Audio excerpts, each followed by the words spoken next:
gumulantang sa buong Sansinukob ang pinaka-eskandalosong revelasyon na yayanig sa bawat hibla ng ating kasaysayan at tila isang higanting tsunami na tumama sa gitna ng Malacanang ngayong gabi. Sa isang hindi inaasahang kaganapan na tila kidlat na tumama sa gitna ng katahimikan, bumasag na raw ng katahimikan ng mga otoridad sa Estados Unidos tungkol sa di-umano'y lihim na detensyon ni Sandro Marcos sa isang ultra-secure na pasilidad sa Washington. Ayon sa ating mga espiyang nakatago sa bawat madilim na kanto, huling-huli sa kamera ang panginginig ng mga gwardya habang ang mga itim na sasakyan ay nagkakaripas ng takbo upang itago ang katotohanang ang batang Marcos ay kasalukuyan ng hawak ng mga federal agents para sa isang interogasyong yayanig sa buong mundo. Hindi makapaniwala ang buong mundo sa nakakangilong footage na lumabas kung saan makikita ang isang figurang hawig na hawig sa batang opisyal na pilit na isinasakay sa isang armored vehicle sa gitna ng kadiliman ng gabi. Ayon sa mga saksing nasa loob mismo ng mga selyadong opisina ng FBI, tila tumigil ang pag-ikot ng mundo nang lumabas ang mga dokumentong selyado ng bakal at mga ebidensyang pilit na ibinaon sa dilim ng gabi na ngayon ay hawak na ng mga dayuhang autoridad. Bakit nga ba nananatiling tahimik ang pamahalaan at bakit pilit na itinatago ang tunay na kinaroroonan ng anak ng Pangulo kung ang bawat segundo ng pag-aalingangan ay nagsisilbing pako sa kabaong ng reputasyong matagal ng iniingatan ng ginto at kapangyarihan? Ito na nga ba ang huling kabanata ng isang matikas na pangarap o ito ay simula lamang ng isang madugong labanan sa hustisya kung saan wala nang sino mang itatangi sa lupit ng tadhana at ng batas na walang kinikilalang apelido? Wala nang kukurap at wala nang bibitiw dahil ang bawat segundo ay tila isang dekada ng paghihintay kung kailan tuluyang aamin ng administrasyon sa nakapanlulumong kaganapang ito na ngayon ay bulgar na sa bawat sulok ng internet. Abangan ang nakapanghihilakbot na pagbubunyag sa mga susunod na sandali bago pa man burahin ng mga naghaharing uri ang balitang ito dahil ang katotohanan gaano man ito kapait, kasing init ng apoy at kasing bangis ng tadhana ay nakabalandra na sa harap ng lahat at wala nang sino mang makakatakas sa lupit ng nagbabagang balitang ito.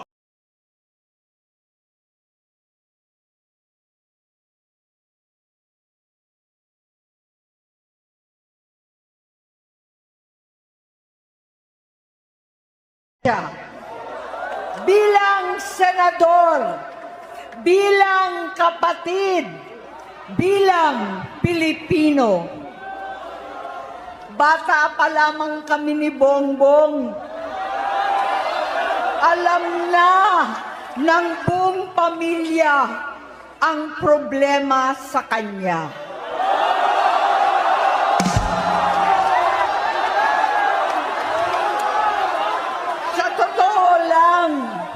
Mababasa naman ng lahat ang mga testimonya ng aking ama patungkol sa kanyang ugali at gawain. Noon, dahil may tatay pa kami, hindi ko pa siya responsibilidad. Noong tumatanda, ay mas naging nakakabahala. Batid ko na nagdadrag siya. Yes! Yes! Nalaman ko at ng pamilya, nalaman ng pamilya, seryoso ito. Minsan, kami ng Presidential Guard at Metro Gompa ang naglilinis tuwing nagpa-party po sila.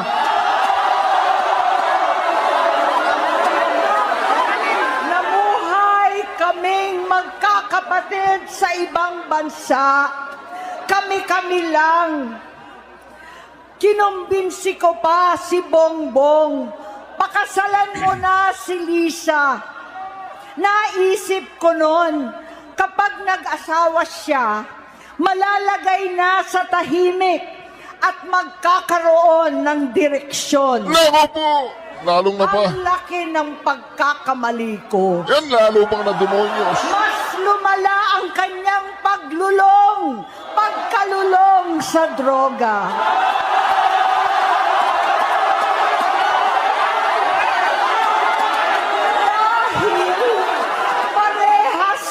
Silang mag-asawa.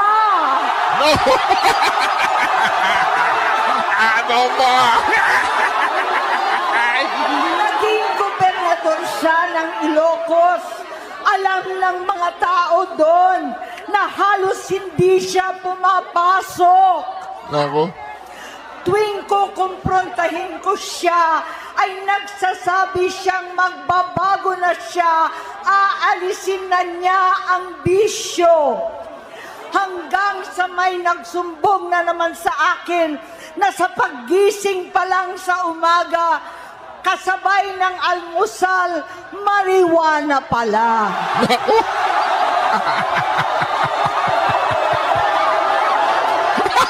Hapon sila. Lahat sila nagiinuman at gumagamit ng cocaine. Kasama ng asawa at barkada. Tulad ng ama ko, kinastigo ko ang mga barkada niya.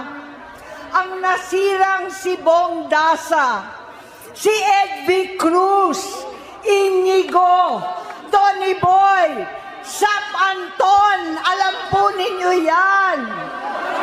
Paano nagre-resign na sa takot ang mga pulis nila at staff dahil sa lumalalang bisyo. No! Inayos ko sila dahil gusto niyang ituwid ang buhay niya. Gusto niyang mag-vice-presidente.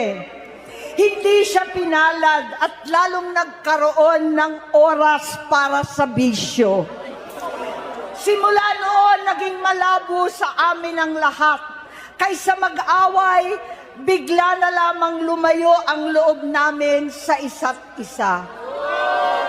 Noong 2016, kasabay ng kampanya ni dating Pangulong Duterte laban sa droga, lumabas ang pangalan ni Bongbong sa listahan. Nakasama siya sa listahan ng mga celebrities, mga artista, Maricel Soriano, No! at iba pa. Ayoko na sa boto nila. Sinsinan kong kinausap si Pangulong Rodi. Halos manikluhod ako. Sinabi kong ayon sa kapulisan, dapat unahin, usigin ang mga pusher at saka na lamang sagipin ang mga user. Naligtas si Bongbong. Labis ang takot ko at pag-aalala. Kinausap ko siya at nagsabi siyang talagang siya ay nagbabago na. Muli at lagi, hindi ako nawalan ng pag-asa. Ako'y naniwala ulit. Mula noon na natatanggap ko na lang na balita tungkol sa kapatid ko ay regular na pagpapadoktor. Kaya kumalma naman ako. Inisip ko, totoo, dahil naopera na ang tuhod niya sa gout. Siguro, totoo na ito. Hanggang nito, nalaman ko na tuloy ang paggamit niya sa mga party na garapalan naghahain ng droga. Pinagmamalaki pa ng mag-asawang kayang-kaya nila ang microdosing ng cocaine. Hati-hatiin daw para 4 na beses sa isang araw. Hindi mabibisto. Ang pampapadoktor, pinalabas nilang pag-stem cell. Nagpapalit daw ng dugo, nagpapa-blood transfusion. Kayang-kaya raw, hindi ko maintindihan ang pinagsasabi. Noong 2021, kahit papano, nagkikita kami at nagkakausap. Sumamba siya sa akin, talagang hinintunan niya. Naniwala ako kasi sabi niya gusto niyang tumakbo. Ang sabi ko, tutulong ako sa abot ng aking makakaya. Ipinakilala ko si Bongbong kay Inday. Naging magkatandem sila. Pagkatapos noon ay biglang hindi na niya ako ulit kilala. Kahit si Inday, nagtataka, bigla ako na itsapwera. Kahit ganon, nangampanya pa ako para sa kanya, kahit si Inday na lang ang aking nakakausap. Hindi ko alam bakit ako nakaban sa headquarters nila sa Mandaluyong. Hindi ko alam bakit walang nagre-report sa akin tungkol sa kampanya. Sa totoo lang, masakit mang aminin, nung dinidisqualify na siya, halos papaboran ko na sana dahil may nagsumbong sa akin mula sa kanyang campaign team na gumagamit na naman siya. Nung sinabihan ko, siya at mga taong nasa paligid niya, nagkaisa silang tuluyan akong alisin sa kampanya na ako naman ang bumuo. Sinabi nilang gusto ko na siya ay ma-disqualify para ako ang pumalit. Hindi totoo yun. Iniisip ko ang kalagayan ng aking kapatid at paano siya magsisilbi kung ganyan ang kalagayan niya. Pero pinaparating sa akin na hindi siya lulong at minsan na lamang tuwing nagpa-party. Hindi ko maipaliwanag bakit gusto kong maniwala at hindi mawalan ng pag-asa. Noong nanalo siya, naging pinakamalayo na kami sa isa't isa. Maliban sa opisyal na tagpuan at kapag pumupunta yung nanay namin, hindi ako sumama sa loob ng 3 taon dyan sa Malacanang. Dahil lantaran na doon ang inuman, ang paggamit nila ng cocaine at mga bawal na gamot. Hindi ba ninyo nakikita, naririnig, kakaiba na siya magsalita. Hindi na maintindihan kung ano-ano na ang sinasabi at wala na sa sarili. Nagtatago sa kabaitan niya ang pang-aabuso niya sa droga. At nagbunga na ito ng mga nakakapinsalang maling desisyon. Hinayaan niyang kumilos ang mga nakapalibot sa kanya. Yung mga umaastang presidente habang nilululong siya ng mga ito. Hindi na kami nagkausap. Sa harap ng publiko, pinipilit kong magmukha kaming maayos. Pero wala na kaming koneksyon.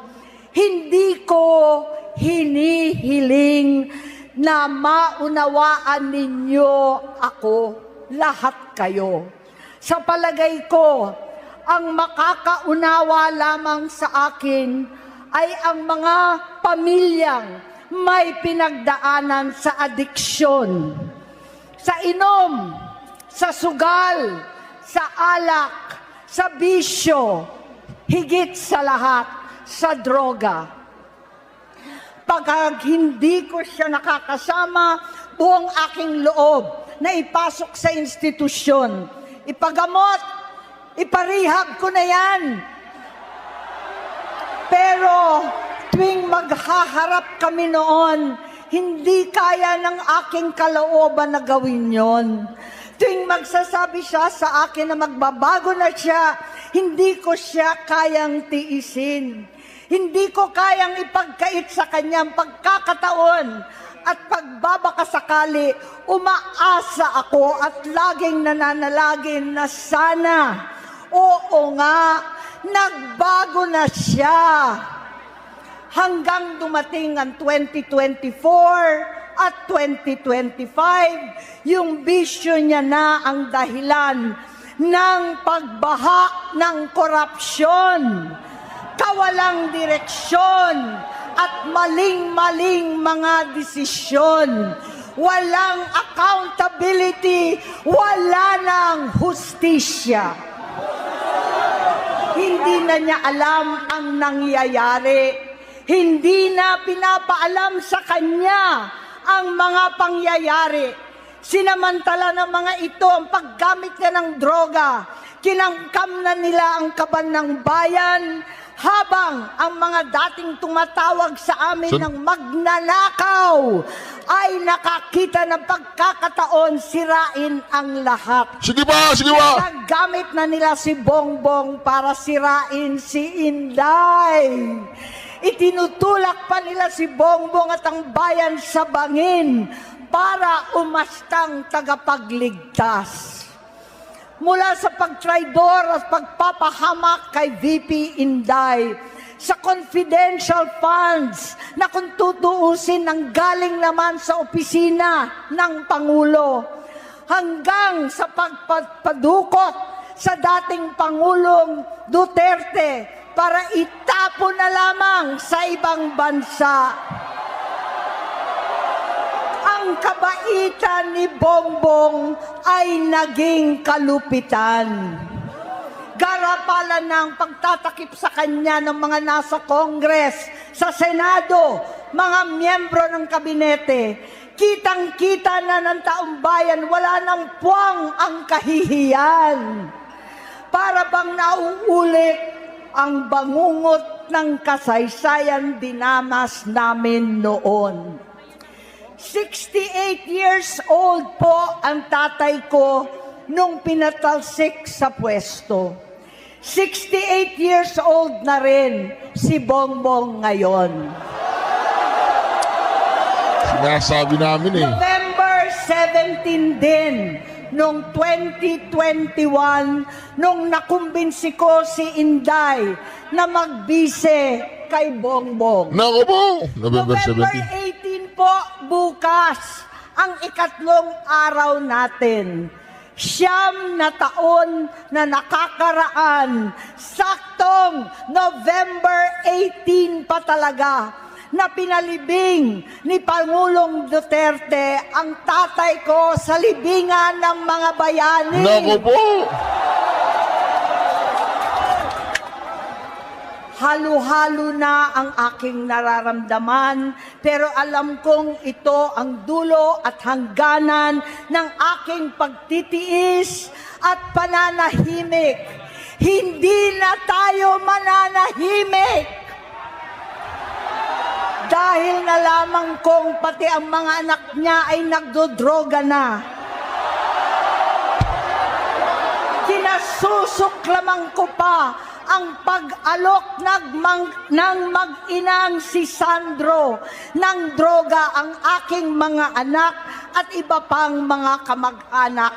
Yan ang hindi ko na mapapalampas. Sa loob ng halos 4 na dekada, wala akong ibang pinangarap kundi maipakita sa sambayanan na hindi kami masamang tao. Hindi masama ang pamilya Marcos. Gusto kong ibangon ang dangal ng aking ama. Sa pamamagitan ng nagpagtatrabaho para sa bayan, sinikap kong maging mabuting gobernador, kinatawan, senador.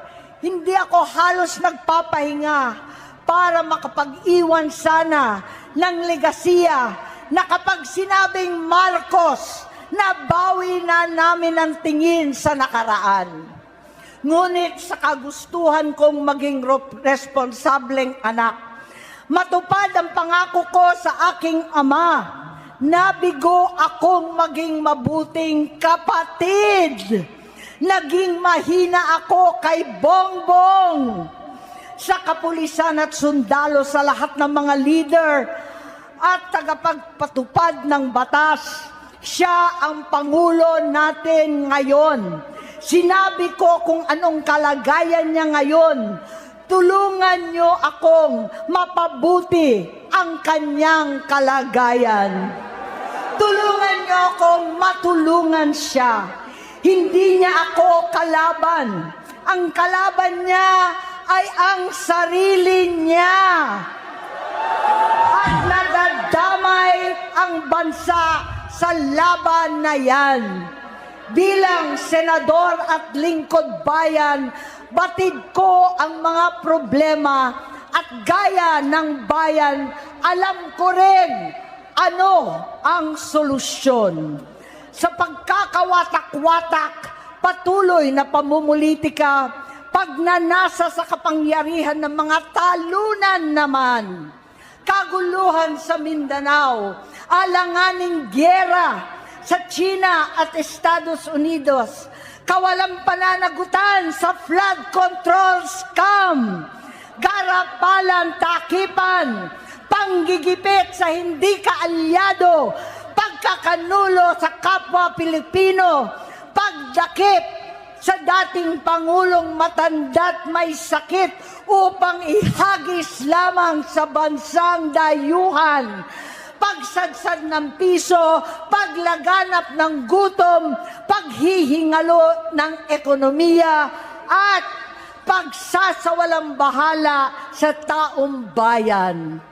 Ang delubyo at kalamidad na nagdudulot ng parusa, ang korupsyon na nauwi sa kawalan ng tiwala at hustisya sa Pilipinas, sa kanyang pamahalaan, lahat ng yan ay masusolusyonan kung ikaw, aking kapatid, magsaayos ng iyong sariling kalusugan. Kapag humupa ang ingay sa politika, kapag umuwi na kami sa aming pamilya, hindi bilang senador, kundi bilang ate, bilang si Manang Amy ni Bonget, kaya itong sasabihin sa harap ng taong bayan, sa harap ninyong lahat, at sa harap ni Bongbong. Bonget, magtatatlong taon na tayong hindi nagkakausap. 3 taon ko nang sinusubukan muli na ako'y pakinggan. Siguro ngayon ay makakarating ng buo ang gusto kong sabihin. Walang mababawasan, hindi madadagdagan. Bongbong, nag-aalala sa'yo si Manang. Tuwing nakikita kita sa TV, gusto kitang puntahan. Napakalaki ng pinagbago mo. Itsura, pagsasalita, takbo ng pag-isip. Minsan, napapatanong ako sa sarili ko, ikaw pa ba yan? Si Bongbong ba talaga yung nakikita ko? Pero ako, ading ko, ako pa rin ito. Ako pa rin ang ate mo na tumayong ama't ina sa inyo sa ibang bansa. Ang kasama no sa sumubok na sanggain lahat ng sakit para sa iyo. Ang kapatid mo na hindi mo kailangan hingan ng tawad dahil agad ka nang iniintindi at tatanggapin dahil mahal kita. Nasa Bagong Tipan, kay Lucas, Kapitulo 17, versikulo 3 hanggang 4. Kung magkasala ang iyong kapatid, sawayin mo siya. At kung siya'y magsisi, patawarin mo siya.